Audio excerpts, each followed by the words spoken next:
Okay, I think we'll get started so that we can keep to time. So for your information, the webinar has been recorded, as you just heard.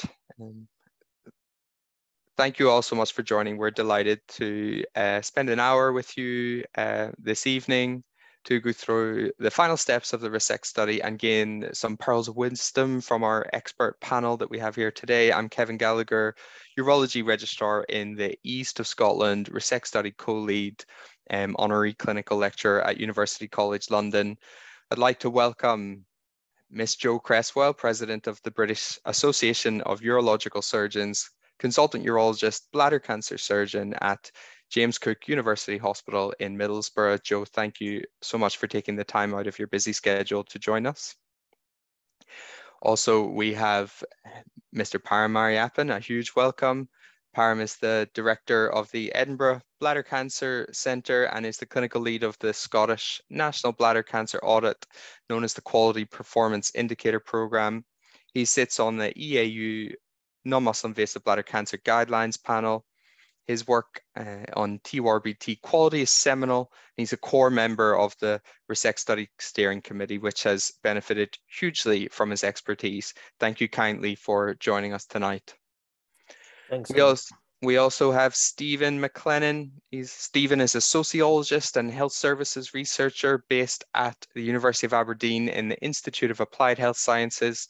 Stephen and his team represent the RESECT study methodology and statistical team, and we're very lucky to benefit from their expertise. Thank you very much for joining us, Stephen. We've got Mr. Sinan Khadhouri of Identify fame, RESECT study team member and BURST co-chair here with us tonight. Thanks for joining us, Sinan. We've also got Miss Eleanor Zimmerman, a senior urology trainee now in Newcastle. She's a senior BURST committee member and also a RESECT study committee member.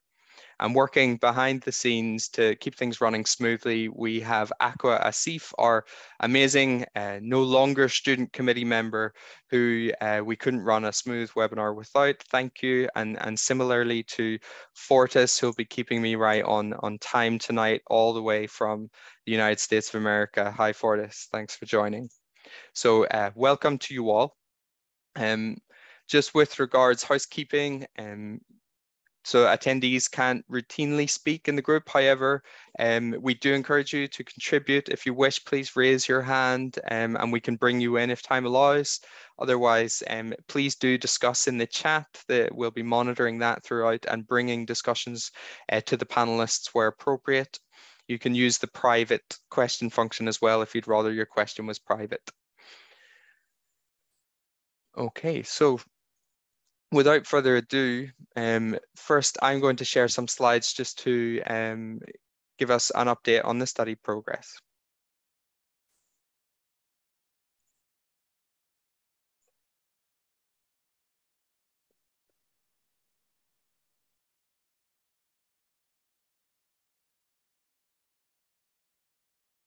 So the way the webinar will work tonight, I'll give a short talk to review timelines, overview progress, and give some advice for getting the study completed.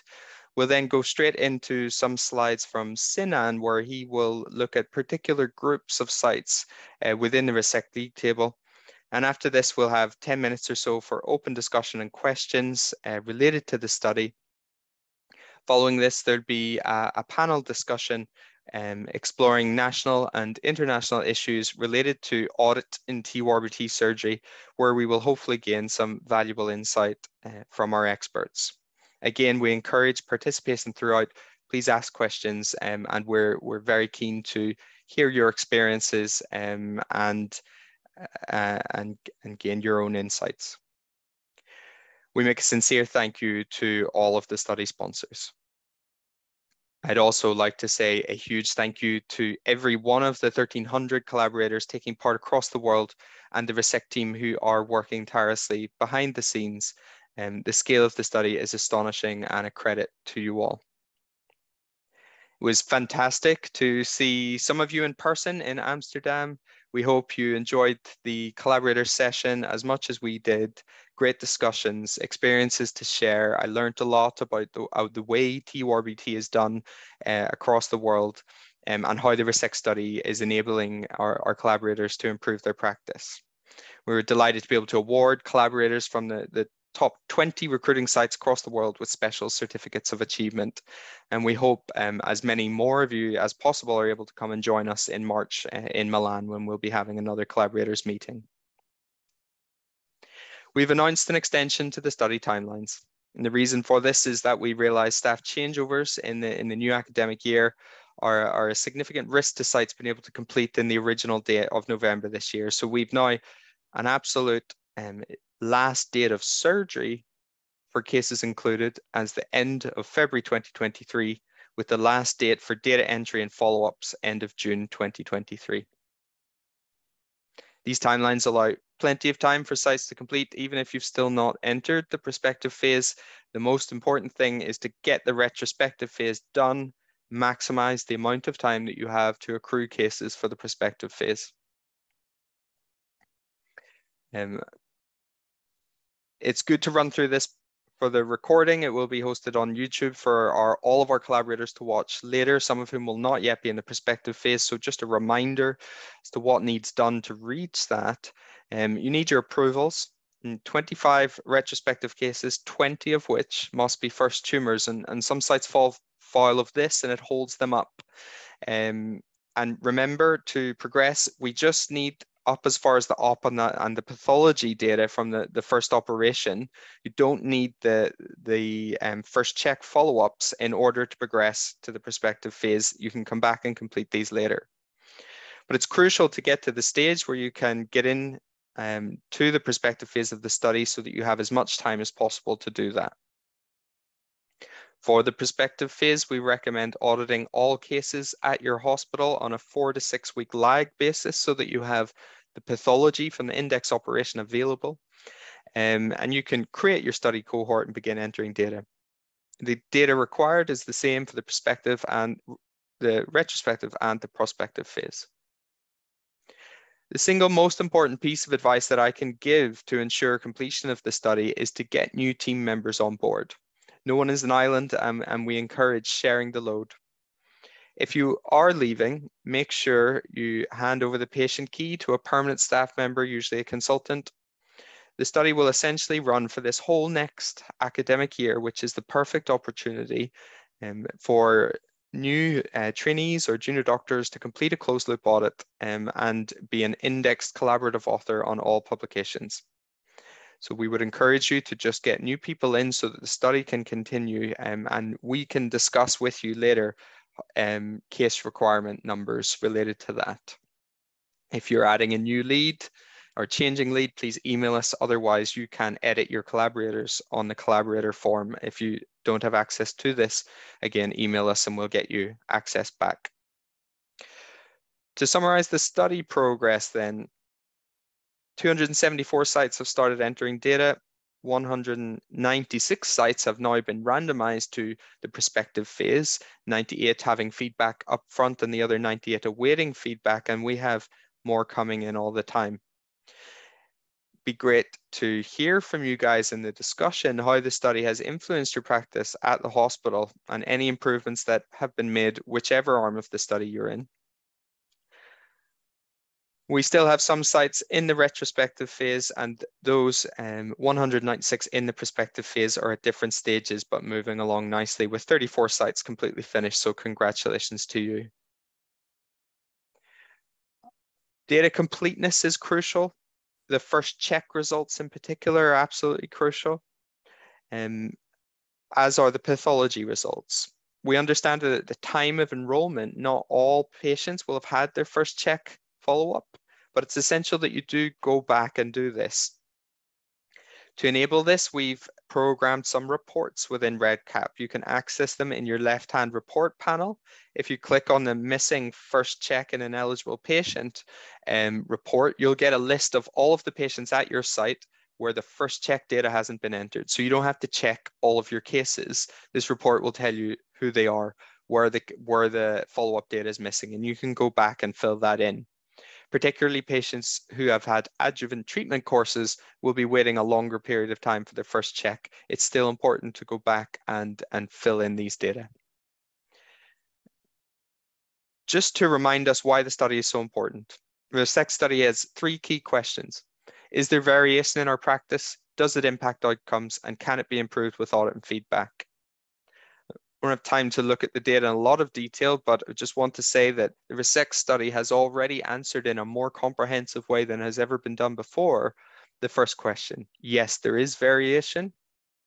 We're beginning to get a hint that this may be impacting clinical outcomes, i.e. recurrence rates. This graph shows that the spread of early recurrence at different sites in the study for high and low grade tumors. And you can see that there's a really widespread trend. This is preliminary data unadjusted for tumor factors, but it raises the question, can this variation be explained by surgical practice? And therefore, if we improve surgical practice, could we bring the recurrence rates down significantly? And if that was the case, that would be a massive achievement, both for patients and both for health economics. So I'll finish there with the key message and hand over to Sinan, who's going to run us through particular groups within the league tables, and we can take questions and discussion after that. Thanks. Thank you, Kevin. I'm just going to share my slides. So, as Kevin said, I'm just going to go through some tables of league tables. These are accurate as of the 21st, so just last week. So obviously some have had registered more since then. And to start off with the first top 20, and really this is phenomenal what you can see here. We've got representation from all around the world, and these people should be really, really proud of themselves. Top recruiter up there in Italy with the lead Pietro Piazza and Francesco Cessa, the consultant overseeing the project. They actually have more than 400 cases now, so a real massive congratulations to them. There's probably some people who registered for this webinar that are on here. I know Gautier is on, so really massive congratulations to you, and it's a real motivation for the rest of us to do better. And remember, the higher up you are on the league board, the more likely you are to be on the mainline authorship of hopefully this impactful results from the study. Also, to highlight these sites in bold here, you can see these sites are some that have just got on and done their retrospective, finished that, and then moved on, and they're really going ahead with their prospective. And indeed, Jo Cresswell, your site is up there as well. So massive well done to you guys for just moving along and getting into the prospective phase there. Some other sites have completed their retrospective phase, so massive congratulations to you. They're awaiting, we're awaiting data for your prospective phase now. So don't lose hope, stick in there. You know, you've done the hard work, you've put in all that effort with your retrospective data. And as Kevin said, you know, one of the main barriers to moving along to the prospective phase is staff changes, especially with rotations into different hospitals and things like that. So just make sure that there is someone there who can carry on the work and complete the audit cycle. And if you're having trouble, just get in touch with us. And finally, those sites that have started, you know, they've got the approvals, they've got all the consultants on board, and they're collecting data. So they're still in the retrospective phase. And what I would say to you is carry on. You know, you've done the hard work. There shouldn't be too many more cases to put in there until you reach the minimum requirement for the retrospective phase. before you can move on. And once again, if you're having trouble, then do get in touch with us. So massive well done to everyone for contributing so well. And there's always more that we can do.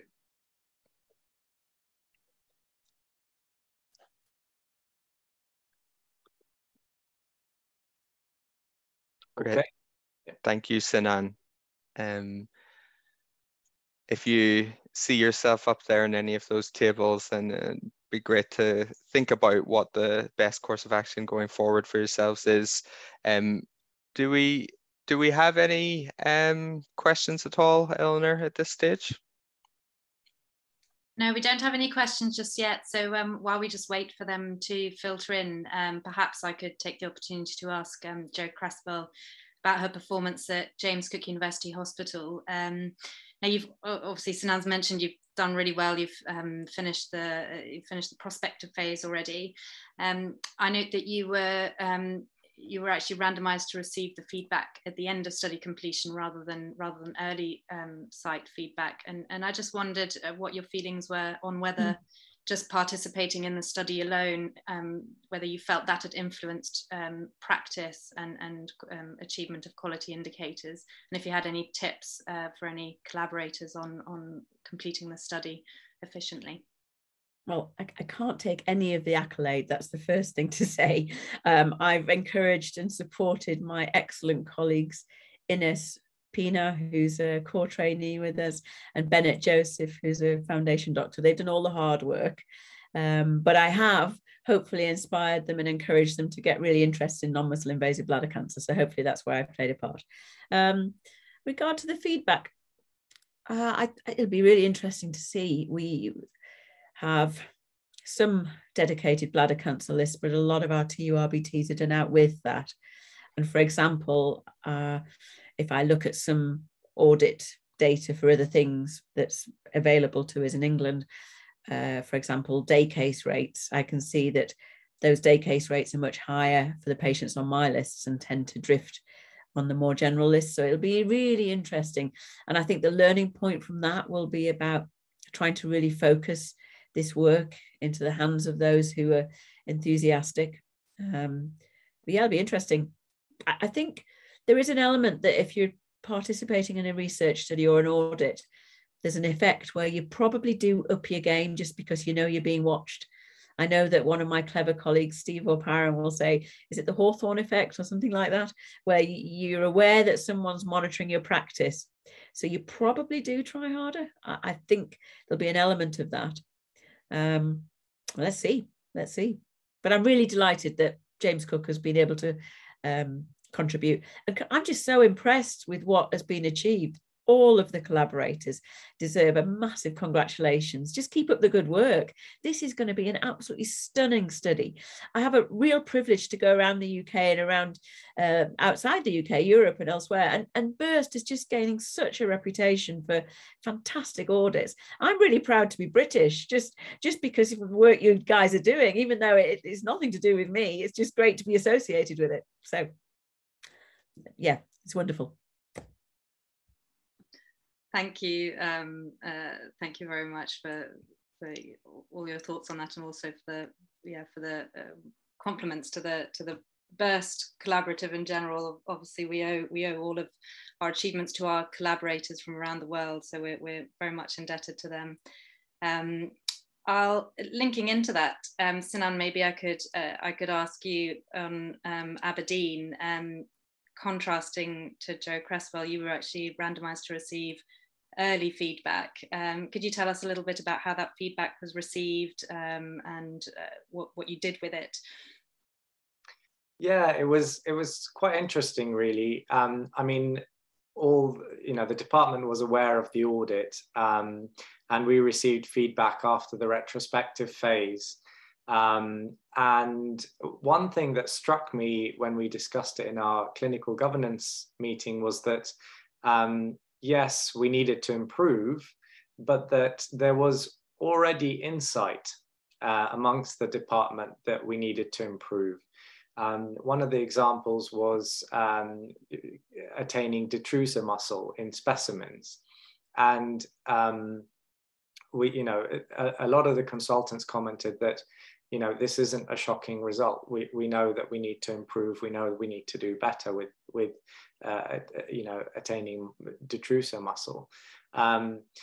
And, you know, at the back of that, we changed our bladder operation note pro forma so that it was more detailed and you know, documented all those quality indicators.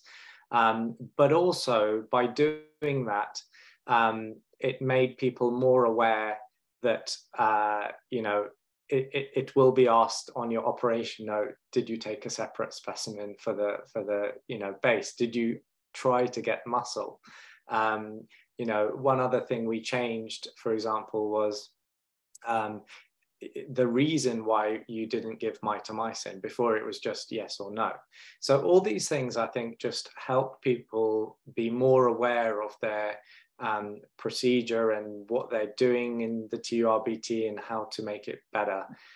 If anything, to tick all the boxes on a form, but you know, we're surgeons in general are a bit OCD about that kind of thing. So, but it really did motivate our department to improve. So that was one of the observations I found.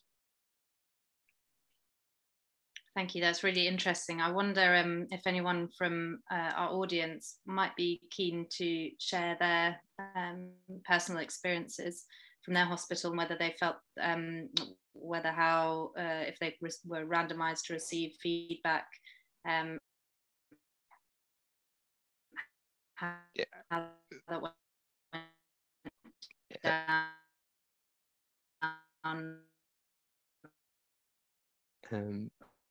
Eleanor's breaking up for me. Is that happening? Anyone else? Okay, I'll just take over for a second.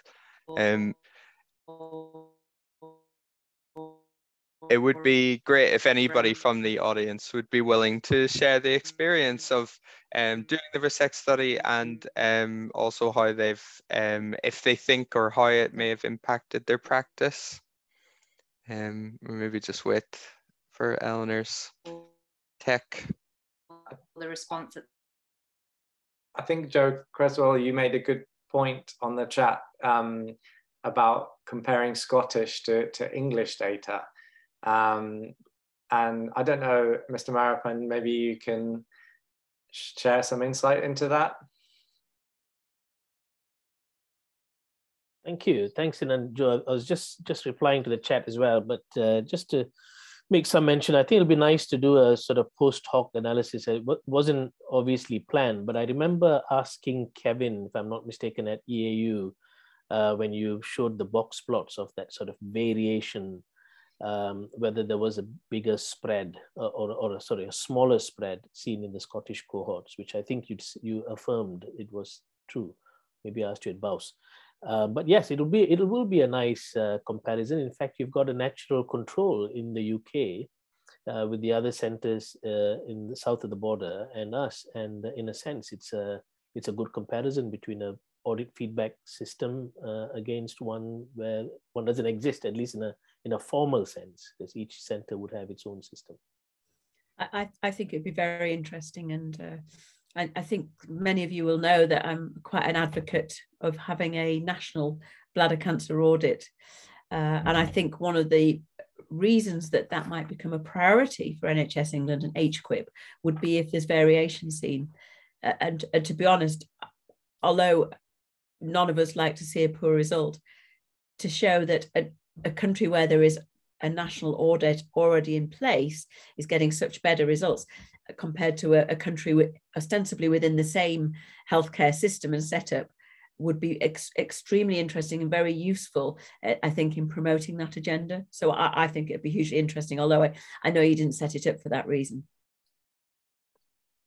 Yeah, absolutely. And along that line of discussion, Jo, you'd mentioned the data in England that gives you a view of metrics such as day case surgery. I think it's called the National Consultant Information Portal that they're planning.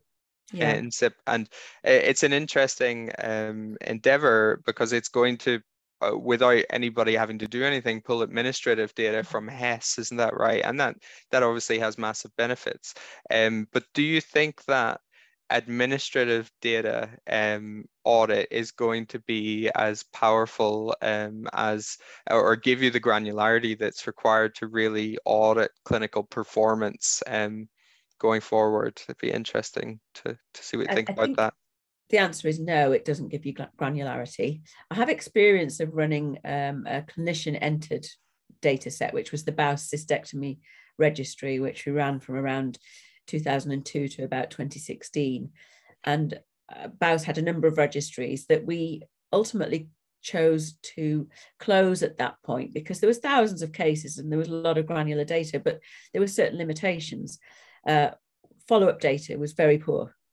You get a lot of data from the date of operation. People do their operation, and then while their patient's recovering, they sit and put their data in before going back to see their patient. It's the natural way of things. Putting in follow-up data was appalling, so we couldn't really see what was happening with outcomes. We're also aware that clinicians putting their own data in can be subject to bias, subconscious or consciously. So that was another factor. So we felt that those registries had served a very important purpose, but they'd run their course. Now, the value of using routinely collected data, hospital episode statistics-based data, is that it's comprehensive in that it picks up all of the cases. The other thing it does, if those patients are readmitted to another centre, it automatically picks up that.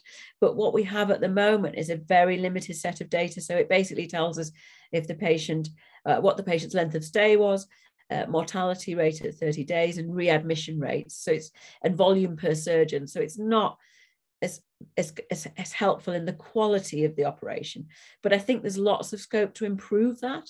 So I think if we could perhaps connect it somehow to histological registry data and somehow through electronic patient records follow up that data, that would be really helpful to get a combination of that comprehensive overview with a bit more about quality is what we'd really like to see. And we'd really like to see a mandatory bladder cancer audit, because you look at the data as it is. If you compare NSIP data to the number, so I think, I looked at it today, by the way, I think in a year there should be 23,000 TURBTs in England, more or less, okay? Wow. Yeah. If you look at that and you compare what data you've got, you'll know how much you're capturing.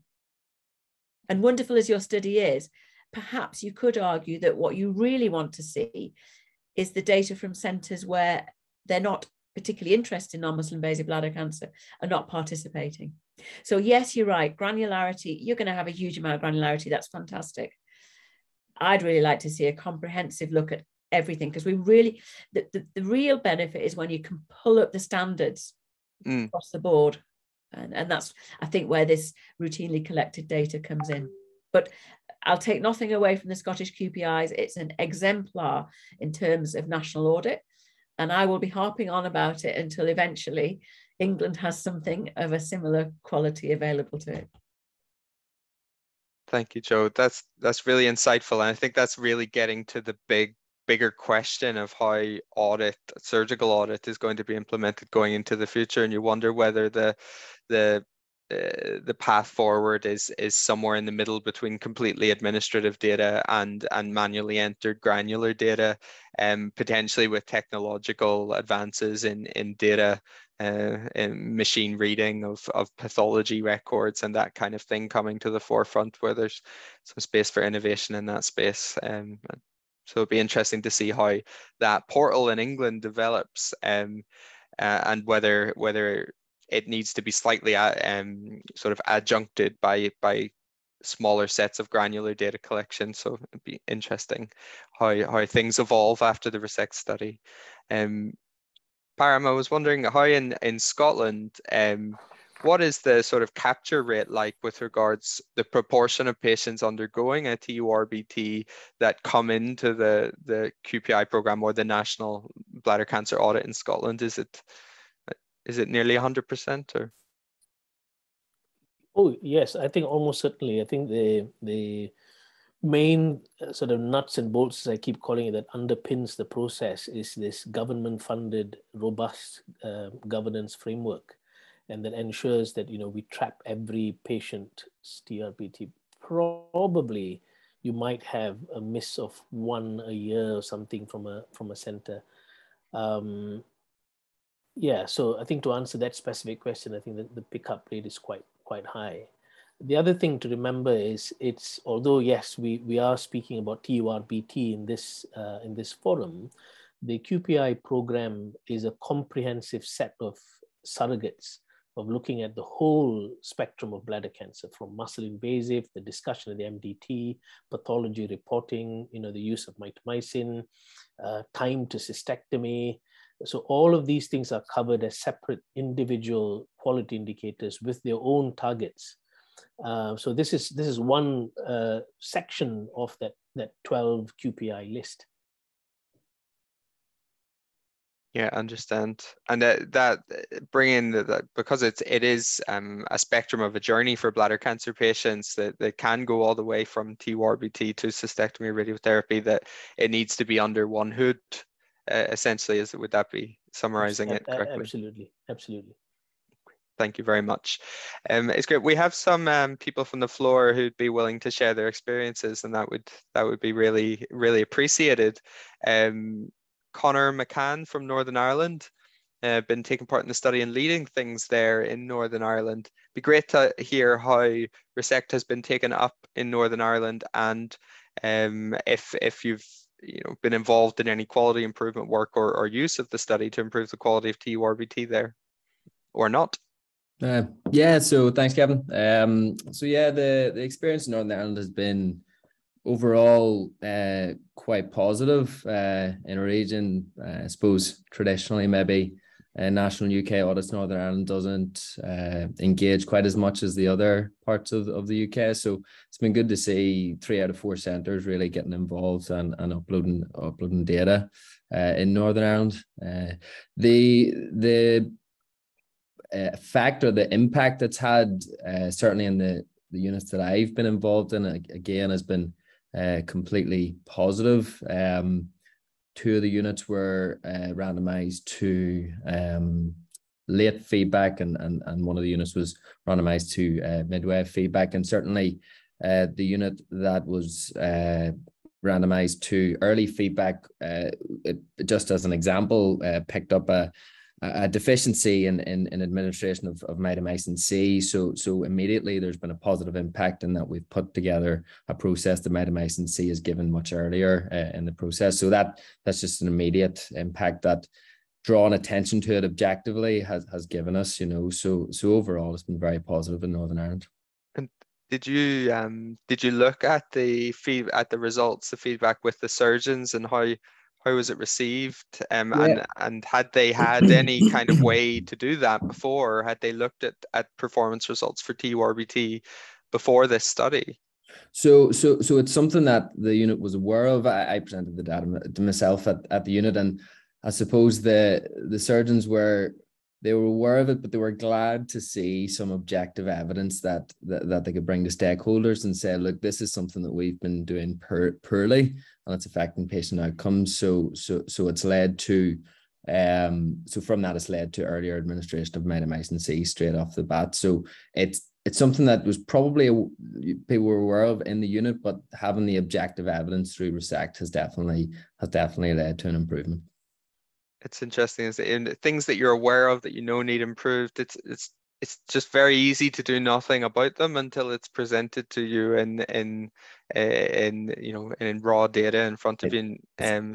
Especially being compared to national data, and when we took the quality performance indicators, it was music to a few of the surgeons' ears, really, when we came forward and presented, these are the specific indicators we're looking at.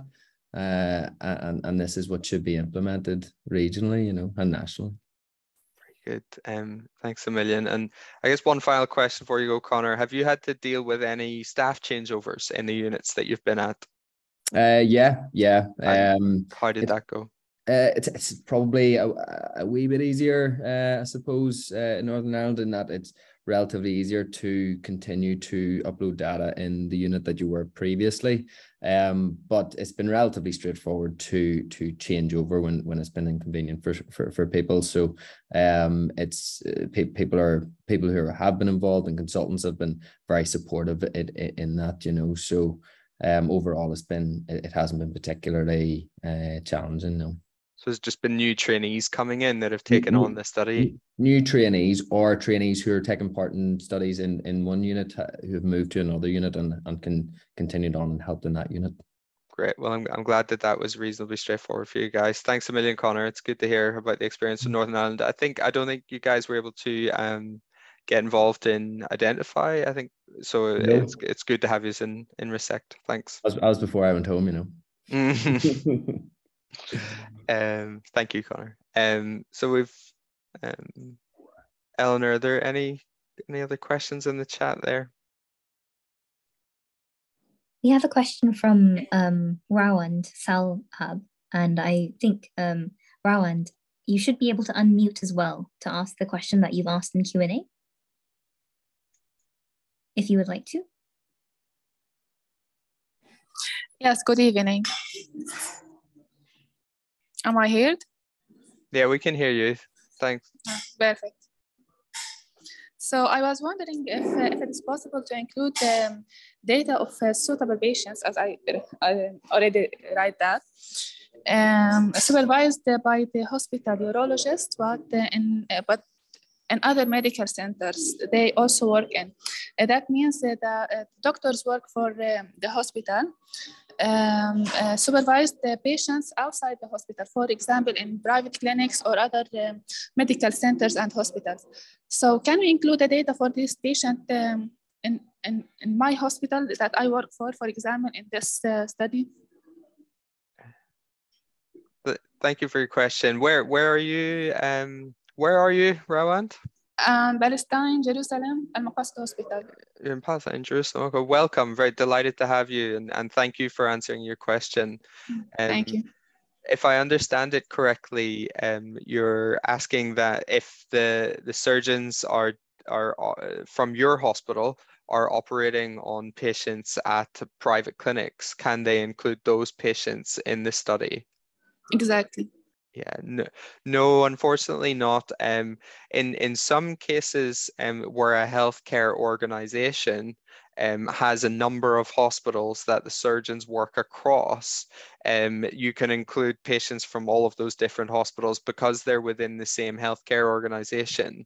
If those clinics are within the same organization, then you could do it. But if they're a separate entity, then no, because we'll assume that the staff, procedures, and all of that kind of thing is different in a separate healthcare organization, and where the unit of analysis for the study is the site or the organization. So it needs to be one entity. Yes, I get it. Thank you. Okay, thanks so much for your question. And if you're willing, just before you go, what stage of the study are you at? Now we are at prospective. We started prospective a couple of months ago. Yeah. And Thank you. What arm, which were you randomized to have feedback or delayed feedback? I didn't get it. So no feedback so far. Okay, so it'll be coming. Yeah. You'll get it at the end of the prospective phase. I hope you find it useful. Do you think that the study has influenced practice at your hospital, even though there has been no feedback yet? Yes, of course. It's already making us noticing the abnormalities in the hospital, or what we needed to change to let things be better for patients and the staff as well. Well, that's fantastic. Thanks so much for sharing your experience. Thank you. I wonder, I think now maybe that brings us nicely on to move slightly into another topic, which is thinking about the idea of guidelines and how sometimes people follow them and sometimes people don't. And we've got Stephen MacClennan here, who's a sociologist and health services researcher. He's based at the University of Aberdeen. and as I said in the introduction, they are the team, the statisticians and the methodologists who've been advising us on the design and analysis of the study, and also of the feedback intervention that you will all eventually get. So Stephen, it'd be great to hear from you. I was going to ask you, so firstly, should we just get rid of guidelines if people don't follow them? I think that's a bad idea. Maybe Jo and Param could come in as well, but we'll see what Stephen thinks from your experience of having studied why people don't follow them and how people follow them. What I think they're at present the most effective way we have to communicate the evidence in a distilled way. And even some of the guidelines that are distilled are still huge, but I still think it's the most efficient way to get the highest certainty evidence into the hands of clinicians. The additional question is, if we know something works and we provide clinical practice guidelines and people don't do it, then that is an evidence practice gap. And what do we then do about it? So once you know there's a problem, that's where our implementation science techniques come in. If you have evidence that there's a problem, you try to understand why that might be the case, and that's where qualitative research can be extremely useful. And then doing things, designing implementation interventions based on that qualitative information, which is, I'm sure you will figure out, is exactly the process we have done in RESECT. So those things that you see, those dashboards that you see, the information that you see within RESECT is not, it's not just written on the back of a bus ticket. It's not just, it seemed like a good idea at the time. There has been a lot of thought put into it, a lot of research gone into it. So I am biased, but I don't think we should get rid of guidelines. Thank you. And with regards to that gap then that you mentioned, so that it's that sort of gap between guideline and implementation and the problems that creates, do you think that targeting that gap with audit and implementation work can actually improve patient outcomes? Because I still think it's amazing to think of the idea that an intervention such as an audit might have potentially the same effect as a major new cancer therapeutic or very, very expensive drug if you were to apply it to reduce recurrence rates, for instance. Is that possible, and is there evidence that can actually happen from implementation and audit work? It's a great question, and I was thinking about it earlier today. In implementation science, your outcomes that you measure in those types of trials are traditionally proximal behavioral outcomes. So do clinicians give mitomycin C or not? It's not it's not the hard clinical outcome 3 months later at an early recurrence cystoscopy check that's traditionally measured. But I don't know, it's maybe poor phrasing, but we're fortunate within RESECT that there is an outcome that we can collect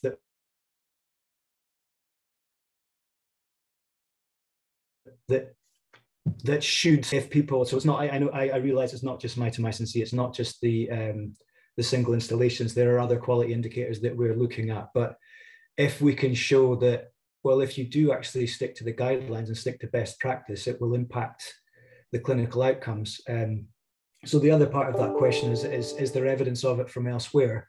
So I looked at the main sort of Cochrane review. It's a little bit out of date now, it's about 10 years old, but they surveyed the evidence for audit and feedback, the clinical effectiveness of audit and feedback. So they looked at so compliance with desired practice. So do clinicians change their behavior in line with the desired behavioral outcome? But they also looked at, does it have any impact on patient outcomes? And there are relatively fewer studies that measure hard clinical outcomes. and the effect is not so pronounced on the clinical outcomes.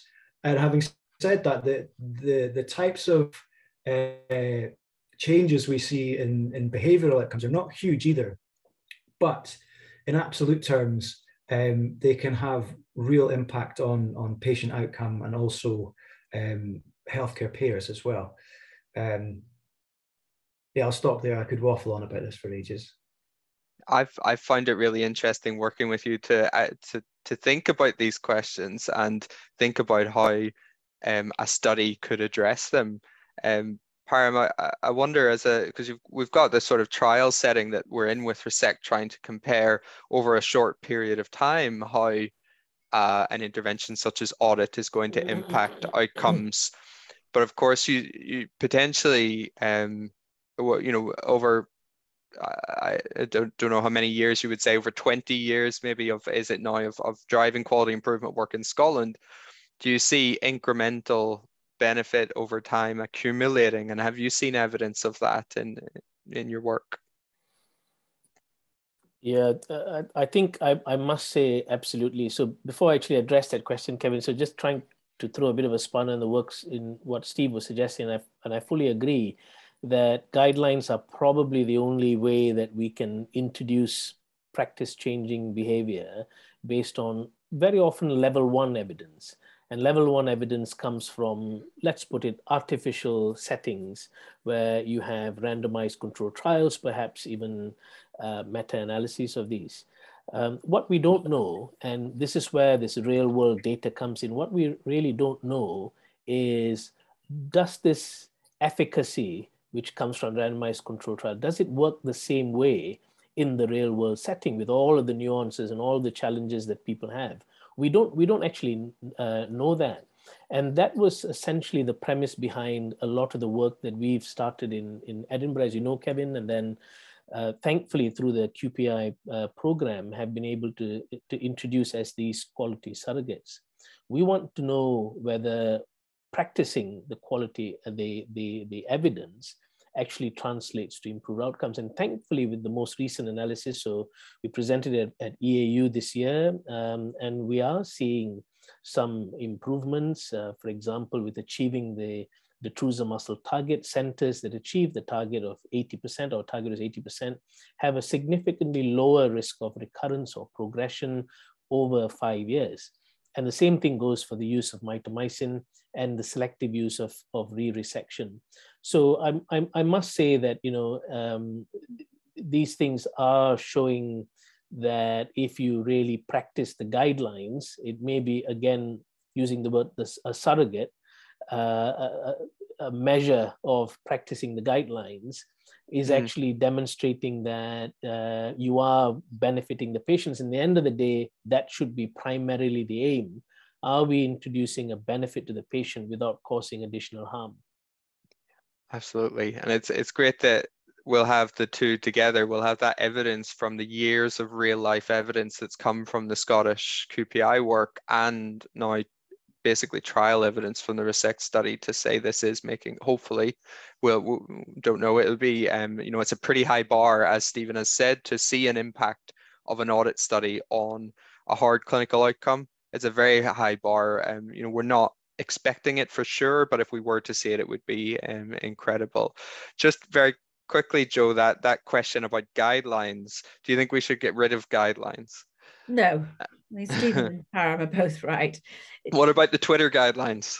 So it's having an evidence base that you can follow in your daily practice is great. And remember, the word is guidelines. It's not quite the same as this is an absolute rule. As a bladder cancer clinician, I pay attention to the guidelines, but I also pay attention to the shared decision making with my patient. So I think sometimes I will follow the guidelines to the letter because that's what my patient wishes to pursue. But there's other times as a clinician, you deliver bespoke treatment to your patient. I think there's a huge area of cultural change here that happens. I mean, I am not a qualitative researcher and I bow to Steve's expertise in this, but what I have observed in my career is that audit is not the dirty word it once was. 20 years ago, audit was, nobody was interested, nobody cared, nobody wanted to be involved. As a registrar, having to do audit projects felt like a waste of time. I think we've come into a different phase and we've matured and become more sophisticated, and we recognize the value of audit. And I think there's pretty much global buy-in now to the value of audit. So cultural change can happen, but it takes a lot of time. And I think anything that we can do to push it in that right direction is important. One thing I would say, and Steve, please correct me, but I think one of the most important things is make following the guidelines easy. So sometimes working within the NHS, whether it's north or south of the border, can feel like wading through treacle. And things like giving mitomycin, if the setup in your hospital is just difficult and you struggled all day to try and get a bed for your patient or get your patient into theatre, and then can we give the mitomycin and we don't have anyone and you just find barrier after barrier after barrier, oh, pharmacy haven't provided it. People will tend to take the route of least resistance. So I think there's a lot we can do to try and make life a little bit easier. And I'd be really interested to know how your feedback works, because, for example, if you look something like at an English program, let's look at your poor relations and the GIRFT program, getting it right first time, where the GIRFT Academy has developed some case studies with best practice tips. So things that you can do to make your practice better. Did your feedback, for example, say, well, actually, you don't give mitomycin enough. This is how we might advise you to improve. Or did you just show them a graph of how poor they were? How did you do it? Because I don't know. I didn't get the feedback yet. Can't tell you too much for contamination, but go ahead, Stephen. Yeah, I think the easy answer to that, without contaminating anything, is that we did do a qualitative study and we published that, looking at, we understand. And we didn't phrase it punitively. We understand that it's difficult to sometimes give mitomycin C. It was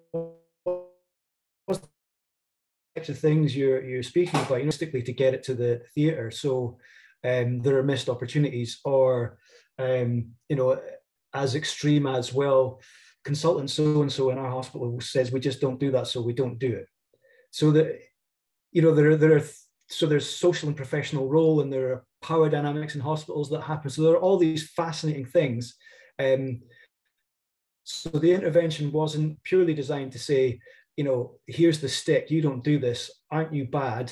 You should probably do something about that. There are hints and tips and how you might be able to improve. So it's not, and that's borne out in the audit and feedback evidence anyway. If you frame it punitively, it's less effective than if you are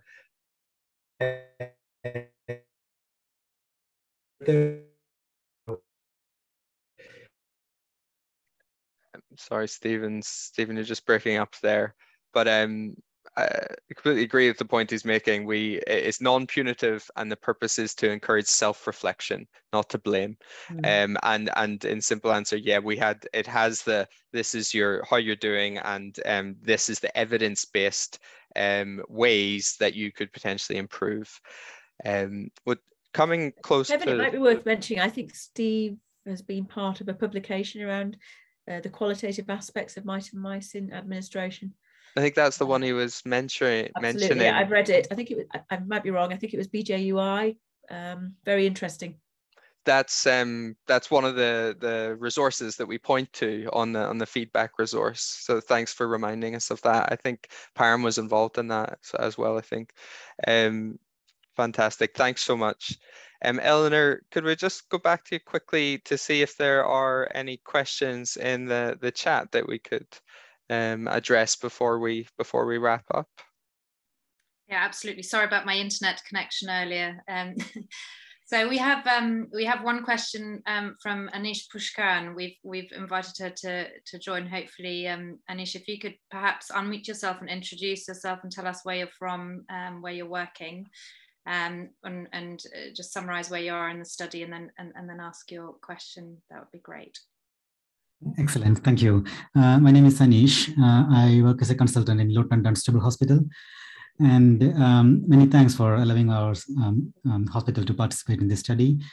One of the good things about this study was it was a really good reflection on how our practice is, and especially when multiple team members are involved. We got our feedback, and just like all results, we reflected on that. We are going to present it in our CGM. And my main question is, once we present it, and how we can know that we are improving? Is it like each site has to do their own audit, or is it RESECT again, will RESECT again get involved in another prospective phase? Thank you, Anish. It's a useful question for people to hear, actually. We do encourage you to just keep collecting the data. The database will be open for data collection till the end of June, and you'll have that data to use as you please.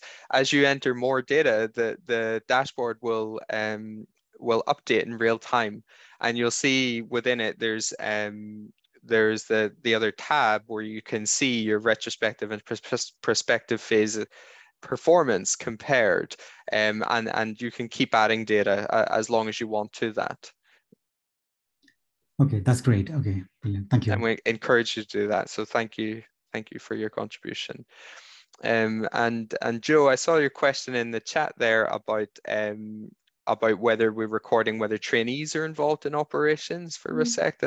It's a very good point, and it's interesting. There was a comment from people when we were planning this study over concerns about what effect the knowledge of national performance audit could have on training. Could that adversely impact training by making people not want to give training off because they know that their outcomes are being audited?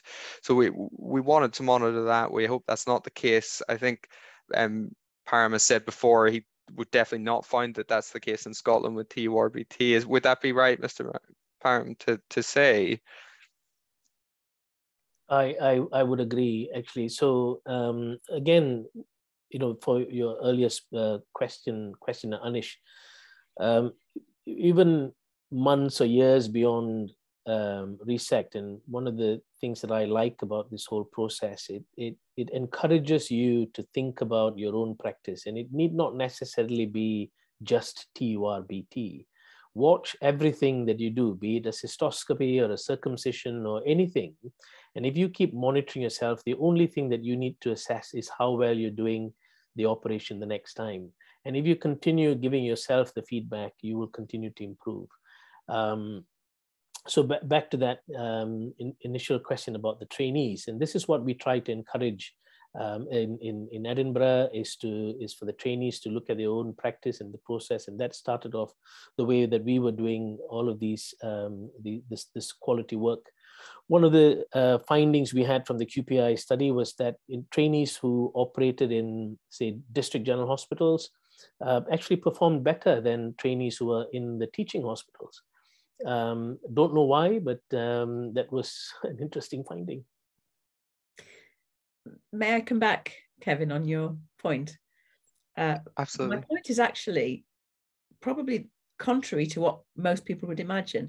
I have proposed to NSIP and GERFT and whoever I get to speak to that I believe having a trainee involved in an operation is in itself a quality performance indicator, and we should have targets.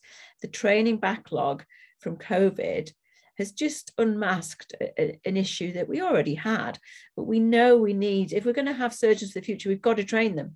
So I think every operation we should do in the UK on that National Consultant Information portal, it should say what percentage of your operations were done by a trainee or a trainee was involved in. And I think that is a marker of quality.